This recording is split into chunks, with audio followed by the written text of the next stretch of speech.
I thought you were working the store today. I did. I am. I will continue. Look at that. There's nothing more satisfying than having a vine-infested, weed-infested, beautiful set of plants completely weeded. I mean, I have to do this side yet, but I see this line of beauty and complete edging, and the plants are healthy. I lost 2 plants in this whole row over the winter. They didn't have any mulch, nothing. And you know what? They're beautiful. And the Baptisia, look at this. Look at these blooms. Seriously, look. It's like insane. Burgundy blasts, beautiful. So yeah, so we have more cut flowers for the cooler and lots more weeds for the compost. It's almost like you didn't notice it until somebody did some mowing around here. Yeah, thank you for that. It was, it's funny, when you mowed, I saw where the strawberries should be and I'm like, oof. And then I saw they're all flowering. They were like coming up pretty good. But it feels good to get a layer of compost on those. We pulled some of the runners out, so I'm gonna pot those up to sell also. So we have strawberries, strawberry plants. And yeah, we have a farm tour in 3 weeks. So we have a lot of work to do here, and we have to finish our home gardens. So we're gonna have a very, very busy couple of weeks. We are? Yep. Very busy. Oof. Yep. I'm already busy. I know. Well, good thing you got another guy coming on your crew. You're gonna need him. Yeah, I'm gonna need him to work for you, because... No, I just need you. And No. they can go work on the jobs. The best way to lose an employee is to send him in your direction. Oh, stop. He thinks he's going to have a summer of fun working with me, and then next thing he knows... Yeah, I don't think he's much for gardening. No, Bryson, he already worked with you once, and... You know what? It takes a tough person to actually get out there and keep up on a garden. Like, people don't realize how hard it is to garden. And when you're doing it, I consider this farm a big garden. When you're doing it on the level now that we're doing it, it's even that much harder. But even at our own home, like, it's hard to keep up on that stuff. Like, it's weird. You started that sentence with, it takes a tough person, and then it just went right off the rails. I thought it was coming in my direction. No, it does. It takes a big, like, farming, gardening, it really takes, like, someone who's got some grit and some strength and some, you know, I don't know. Somebody like your husband? Yes, and me. I'm talking about me. I ain't even talking about you. Well, that's what I meant about the train derailment here. You and I are kind of one and the same. Whatever I do, you do. So No. when I talk about me, I also mean you. Do you? Trust me, there wouldn't be half of this stuff alive if it wasn't for me bossing you around. And for me shaking my head and keeping my mouth shut. Do you remember when you're like, all these things have to go in? Like, they have to go in now? Is there a deadline? This is why. Yes, had we not gotten them in when we did, these would not be blooming right now, and I'd have no cut flowers for the next month. Because look what happened to the spring. It got derailed. Much like this conversation. Yeah, several times. Yeah. But yeah, you know, every little bit that I rush to do, like, the next year is just so much better. I'm like, it's amazing. Really. Now, do you think you can trust that kid at the register up there? I'm sure he's already swiped a few 20s from me. Hopefully you don't have a concession stand. I think he's paying himself by the hour, every hour. Looks like you're sitting down on a job, busted. What if I was a customer and I came over and just grabbed these bags and ran? Then what? Let's be more observant. Looks like you're getting a pay cut, bud. So yeah, it's nice to get at least something done. I hate sitting around. This week, you know, it's funny because we got a lot of the store stuff done and the setup for plant sales and stuff like that, but like nothing outside got done. I mean, look at this, is just like it's soaking wet. So there's not much I can even do. I can't prep anything right now, but I'm actually enjoying the weeding. Like this, I'm looking down, look at the foliage on this astilbe. You see how dark it is? Like, I just love that. And look at the red. Oh, I bought red astilbe. People told me, no, get the peachy, the light pink. And you know what? I didn't. I got red, because darn it, it's gonna be amazing. Doesn't look like much now, but they're building. But that color, oh, I love it. So how long before the red astilbe is ready for a bouquet? Probably 2 weeks, 3 weeks, right for the farm tour.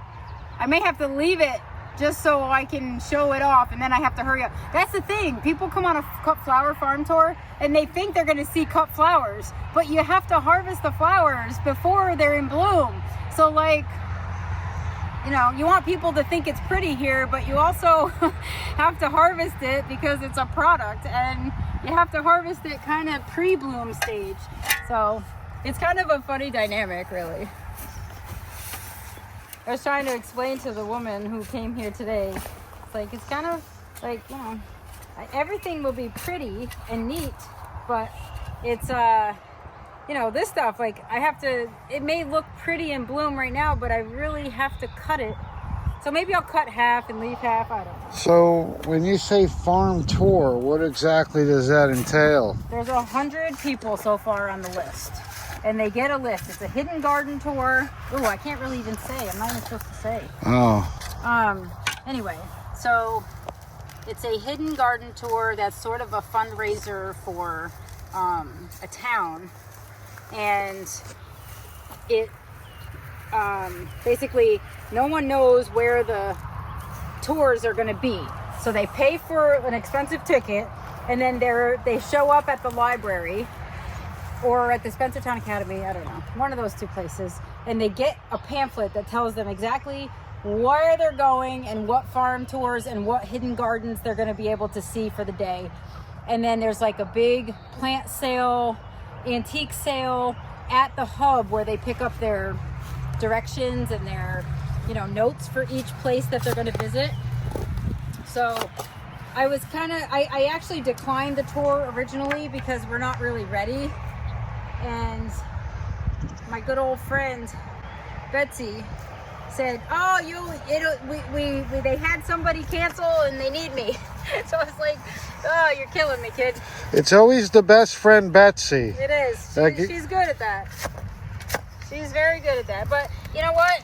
I just said to them, as long as I don't feel like it has to be a perfect, like, we're a young farm. We got 2 years under our belt. This is our third season, and you know, it's been a late spring, so as long as people are not going to be disappointed. But she said we could sell stuff, we could put out cut flowers, and we can sell plants, and you know. So what is the mystery age of these guests? It's whoever buys the tickets. They're older, and they are very big fundraiser people, so it's a higher end crowd.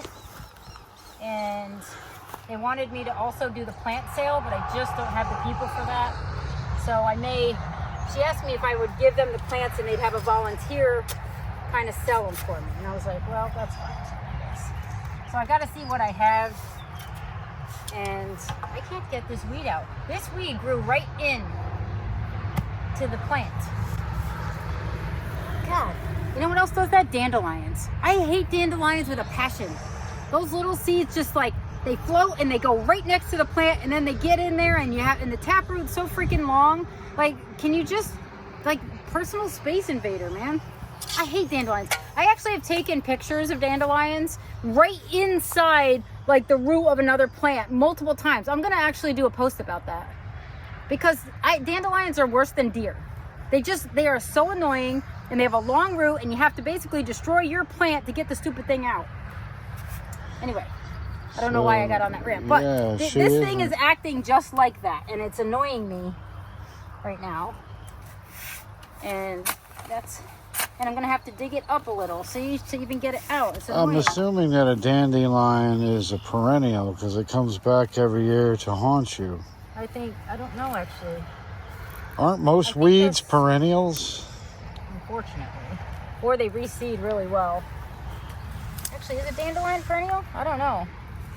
If it's not, it's a reseeding annual that acts like a perennial. My God. It's a perennial nightmare that lives in your head every spring. Ugh. I don't really mind dandelions in the lawn. But when they nestle up into plants, ugh. So are the dandelions the ones with the fuzzy heads that blow around? Or Yeah. so that's a dandelion. Is that after it's a dandelion or Yes. before? It's the seed head. So it turns into a dandelion, which was yellow flower, right? And then when the yellow flower dies, it turns into this fuzzy-headed little parachute Yes, guys. which all the kids love to pick and blow off. So that's a dandelion. That's a dandelion. So yeah, because I mowed a bunch of dandelions, and How am I gonna the only thing roaring was my John Deere right over top of all them lions. And when I turned around about 3 days later, there was a bunch of little fuzzy heads in my lawn. Yep. So yeah, they came back to haunt me. Dandelions actually adapt to lawn mowing. So if you chop them often, like if you mow them down often, they actually will not produce a long stem on the flower. They'll produce it right near the plant so that you miss it with the mower. Isn't that insane? Like, talk about being an adaptable plant. So does it have a brain? I guess. It knows something we don't. It's smart. It knows how to survive, which is annoying for most people. I am not a dandelion lover. Well, at this point, you should just learn to deal with them, I do. and then it won't bother you so much. It still bothers me. Not as much as this vetch that gets in and up in my plants. This one, horrible. Good thing is it's easy to pull out, but it does not die. You just have to keep doing it.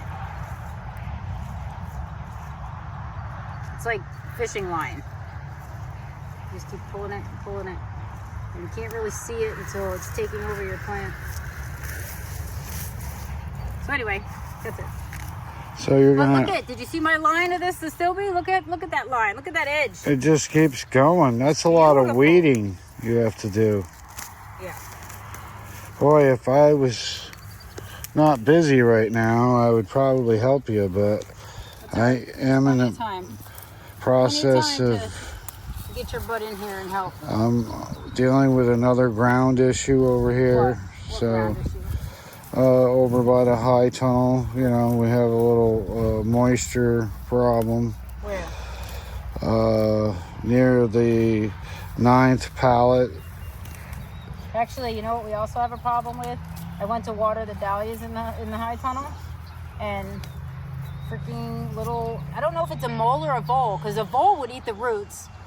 Does a mole eat foliage? I have to research these things because I don't really know if it's a vole or a mole. We haven't really had any tunnels, but we definitely have things hiding under our pallets, which is typical for voles, but they haven't really destroyed anything yet. I think it's an a-hole mole. Yeah, it might be.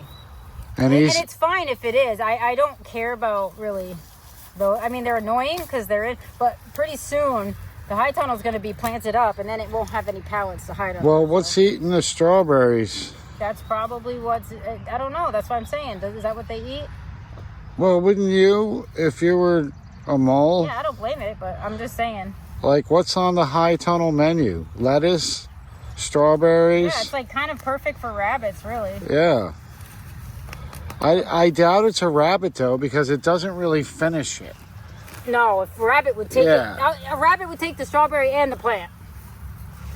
It's almost like he does it to be an a-hole It's like mole. it's like chipmunks. You know, they just like dig stuff up, or little red squirrels. They just like, you know, wreak havoc. They don't really finish the job. Yeah, it's like That thing. he just wants to piss you off. Yeah. You know, I'm actually okay, like, you know, with things cohabitating in there. I don't mind. I grow enough probably for everybody. As long as they don't take my entire crop, I'm okay. Like, I don't mind. So, you know, the insects eat stuff. It's like we would even let them have some of the lettuce, but... The lettuce is beautiful. It is, but how much lettuce can one consume? Yeah. You know, I feel like I OD'd on X-Lax. We gotta bring some to the pantry kitchen there. The free produce cooler. Yeah, it's something. Because if I have have... to be approved to bring stuff there? I don't know. I don't know. But yeah, if I have another chicken Cobb salad... Oh, stop it. It's healthy. No. The healthiest you've ever eaten. It's not healthy. You even had the strawberries. They're pretty good, weren't they? Well, the problem is we don't have a bathroom here on the farm, so you probably shouldn't just eat a lot of vegetables and then come work here because, you know... I don't have that problem. Well... You have that problem because you eat terrible. No. I have that problem because I'm not used to eating lettuce. That's what I'm saying. You eat bad. So when you actually have something that's helping your system, it's trying to clean it out. Maybe it was a bad head of lettuce. Did you ever stop to think about that? No, definitely was not. Oh, it's so satisfying to get the whole root. It did taste moldy. It did not. I'll tell you what molded was my sourdough starter. God dang it. A month. I didn't use it for a month. I fed it before I put it in the fridge because I knew spring was going to be busy. And the sucker molded on me. Like, what? Well, good, because now I don't have to open the refrigerator really slow in the morning. I was starting to get worried about that thing. What are you talking about? We have something growing inside of our refrigerator. It doesn't grow in the fridge. Where does it grow? On the counter. But I stuck it in the fridge because I wasn't going to use it for a while. Remember I was making sourdough breads and bagels? Like, I did a good job. So it died in our fridge. It's going to haunt it instead. That's even worse. Oh, it's alive, but it's green. So I did. His name was Ivan. I named it Ivan, and now it's Ivan the Terrible. So how does mold get moldy? I mean, I just didn't use it. I didn't feed it, and I don't know. I didn't think it was supposed to mold, but I guess it did. I don't know a lot about sourdough, but I know when I was using it every week, I was banging out some great stuff. It was perfect. And the girl that I got the starter from, like, she has good starter. And you have good finisher. Oh, yeah. Oh, Yeah. I got it. You didn't even know that was in there, did you? I was a fan of the bagels until you made everything bagels and the everything bagels with jalapeno. Those were so good. Yeah, but you used everything. What? My entire everything spices. You used all of them on one batch of bagels. It wasn't a very big jar. It was big enough. Well, just buy new ones. What are you worried I about? can't find it. It's hard to find. It's organic. Stop. And It then was not. I didn't know you had to put that much stuff on it. Well, I just dumped it in a bowl and I dipped the bagels, and I'm not going to put it back in the jar because then it has like the bagel water that you boil them in and all that. I didn't do that because it was already used. So You're going to give me sesame seed stones. yeah. Trust me, you don't want that to happen. No. I need you this spring. I can't put you down yet. Yeah. Look at how beautiful this is. See, like, oh, if you could just have all your rows pretty and just walk through them and enjoy them. It's hard to like manage the store and the product and get the planting and do client gardens and have kids and have a life. And sit still. I don't do that. That's why you can't just manage the store. You know, sitting there I waiting. try, but it's like it's such a waste of time if there's no one there that I'm out here. So it's like, and if I'm getting something done, then I'm happy.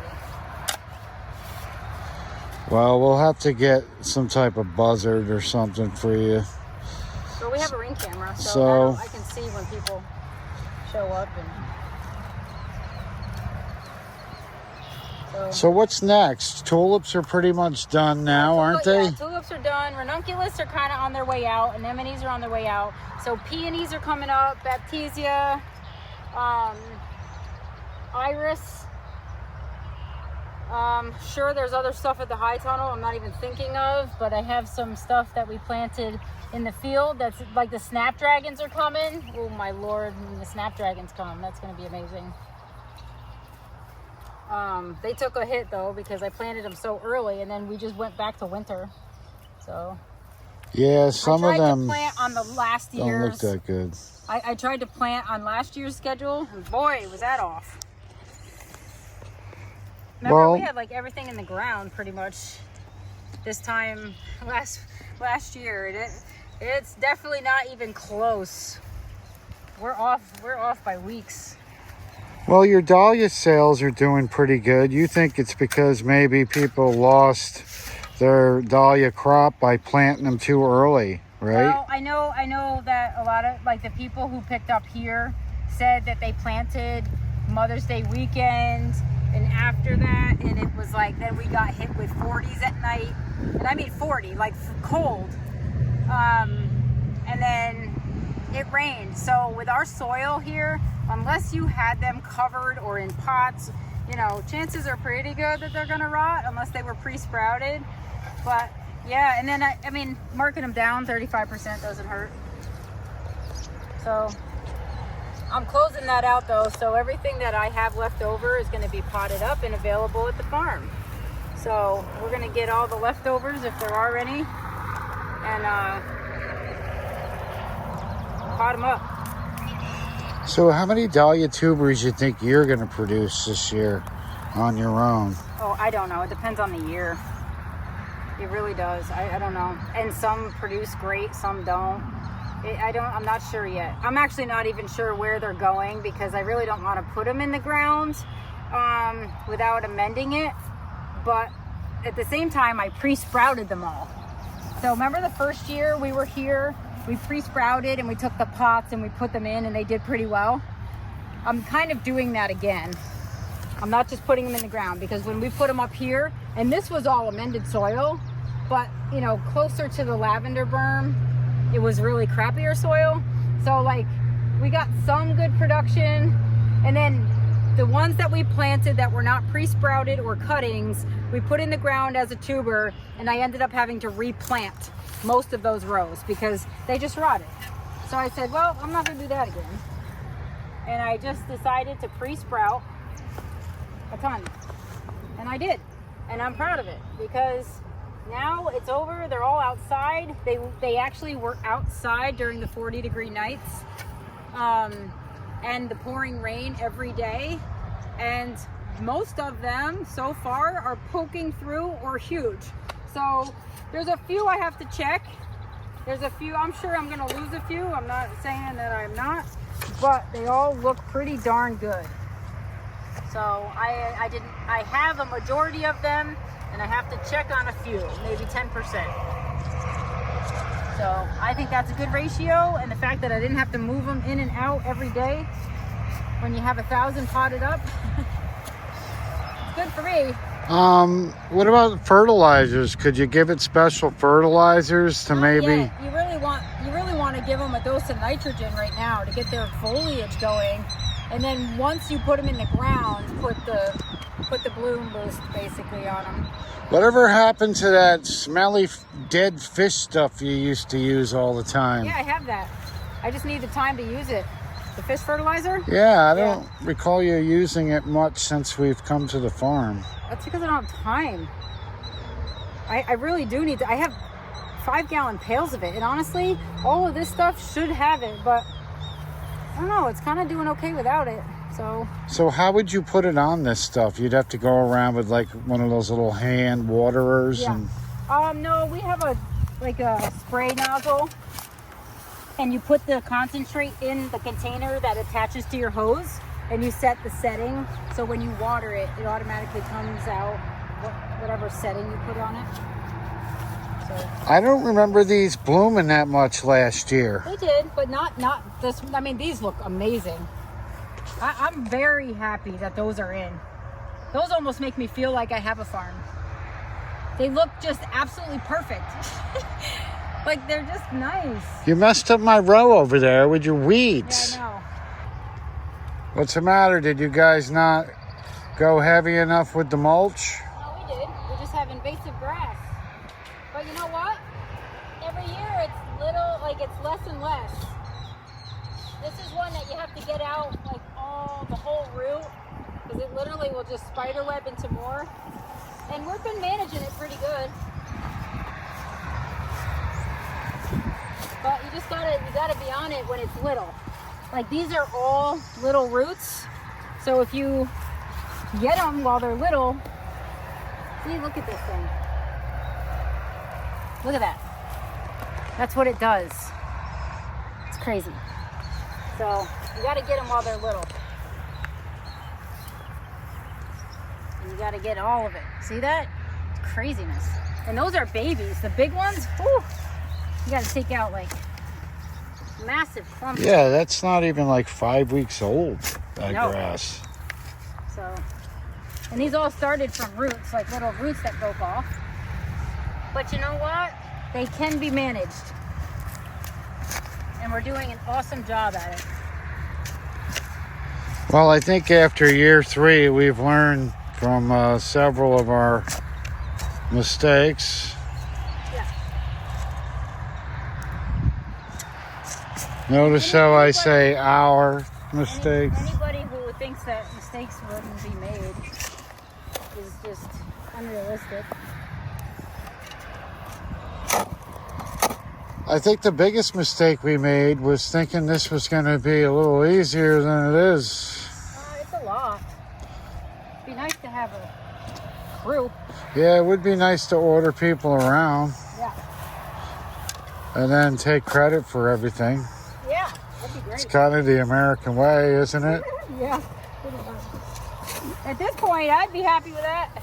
Yeah, hey, we want to be the poster child for this operation. I want to help when I want to help. Yeah, we want to come in when the cameras are on and pretend to do the work, but yeah. You already do that. No, I don't do that. I work when the camera's off, and the only time I catch a break is when the camera's on. So what did you think of mine and Blake's weeding job up at the high tunnel? Did great. Not bad. I'm surprised that happened without even me mentioning it. What made you do that? I don't know. It just happened. I was like, I think you said it needed to be done. Well, I needed it watered. So I started watering. And then Blake was standing there, and I'm like, here, you water. And then we kind of started, and then Blake did a lot. Yeah. He liked the tool. Oh yeah, the hoe weeder? Yeah. Oh yeah, that thing is a lifesaver. These are the things you can't use that on though. Like here, but in the high tunnel, oh yeah. Who would have ever thought somebody would say that? That hoe weeder is a lifesaver. Yep, it is. But my wife just did. And, you know, she's correct. I enjoyed it. Didn't really have to bend over at all. No, it's got a nice long handle on it. Sharp edge on it.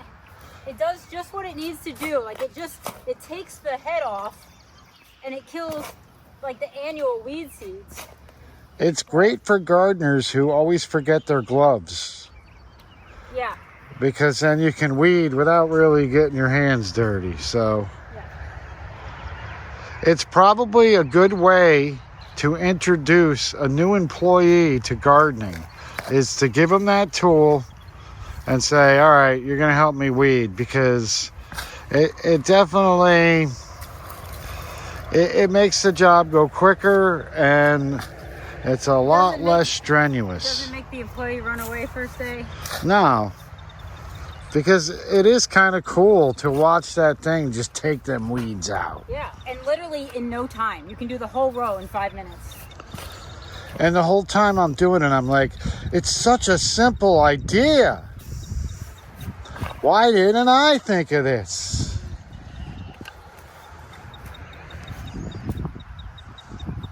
And, you know, a lot of times, too, you're like, oh, I think I broke it. But it's supposed to move back. And it's really a wild idea. But, yeah, we're not going to do an infomercial for it. But why not? If you don't have one, you should. Well, all right, folks. If you want one, look at the description box. We'll leave a link in the product line. Isn't that the new thing now? Yeah, they actually sent me a thing that I was approved to like do product stuff. But like, I'm not going to do products that I don't use because I don't like that. But yeah, so.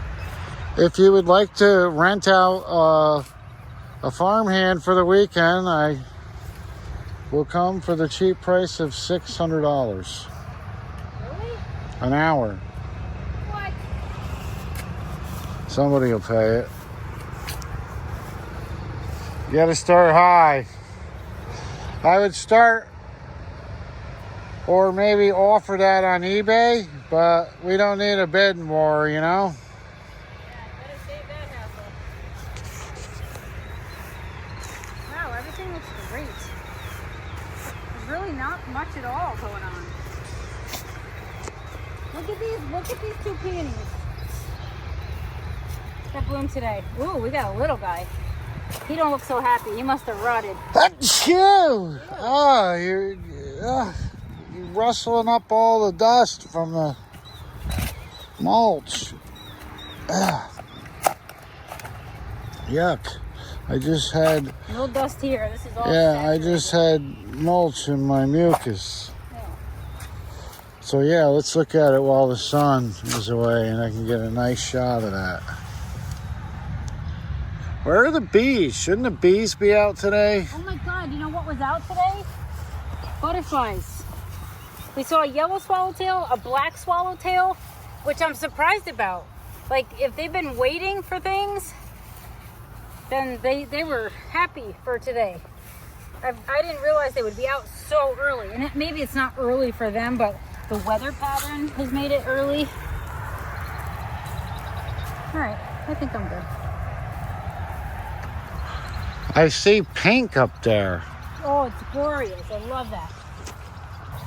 It's like a corally pink. I love it. It's called salmon salsa? No, salmon salsa. Salmon Saucer, like saucer, cup and saucer, because it opens like a saucer. I definitely would like more of those. So what would you mix with peonies if you were going to do like cut flower You don't have bouquets? to mix anything with peonies. Peonies, you get 5 straight peonies in a bunch and you need nothing else. They are just so pretty, they don't need anything. So they stand up in a bouquet though, because peonies are known for like hanging their heads and Yeah, like their blooms are down on the ground. Like these guys, I should be staking them. Like, what am I gonna do here? I don't know. I gotta take these posts out. Like this whole section, maybe from here to here. Ouch. It's gonna be, that's a big drop. Yeah, you did that yourself. Fix that. I know, I did it with the... She thinks because she has a tractor, she's now, you know... No, I took this berm out because I was tired of it not being mowed and all the seeds going into the gardens and like, you can't get a wheelbarrow up over this. She thinks she's a professional excavator now that she has a tractor. Well, it does do the job sometimes. She's... It's a little weak for excavation, but it works for what I need it for. All right, so anyway, I'm ready to pack it up. I've accomplished a lot. I'm thrilled. Good. Can we just have a night off now? Like, Yeah, this is what it? do you want to do? What? What do you want to do? I mean a night off. That means like... Let's go home and grill and play games. A night? No, I'm talking like a night off. Like, off. Fine, like, then I'll do stuff with the kids and grill with them. And you can go have your night off. Yes. That's what we're talking about. That's what a night off is. Not for me. You're talking family night. I'm talking night off. It's Memorial Day. Let's have a moment of silence for those who haven't had it all weekend. Shush. What? All right, folks. Thanks for tuning in.